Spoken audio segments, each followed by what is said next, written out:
We are in Ingham right now, so it's a pretty dynamic situation. There's been significant rainfall overnight.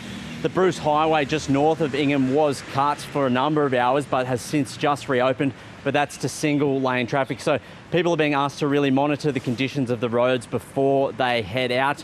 Now, as you said, there has been some communities that have been cut off. So communities in the Mission Beach area of the Cassowary coast have been cut off from the Bruce Highway.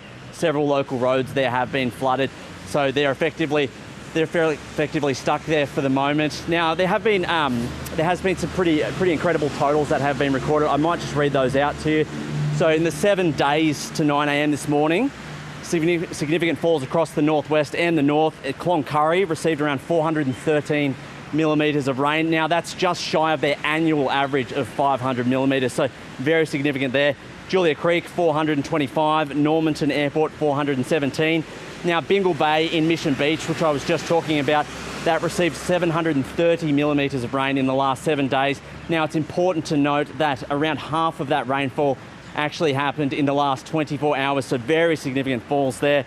We've also, the Cardwell Range, just north of Ingham here, has received just shy of 600 millimetres of rain, and Ingham itself just over 425 millimetres of rain. Now, the focus of concern on the North Tropical Coast is between Rolling Stone and Innisfail, so that's just north of Townsville to just south of Cairns. Obviously, the situation is still very concerning in the northwest. Roads around Cloncurry, Julia Creek and Richmond remain shut off. Now, the SES has deployed significant resources to around the areas of concern.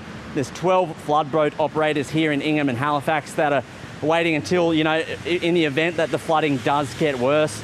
Now, 2 severe weather warnings do remain in place. With the catchments, they're already so soaked, so the possibility of flooding it's a real possibility. We're speaking to people, and although a lot of them are saying, oh, this is just a normal wet season, it's pertinent to know that, it was 10 months ago when they did receive significant flooding in this area. So people are flood weary. They're bracing in the rain. They're remaining calm at this point, but it's a long wet season ahead of us.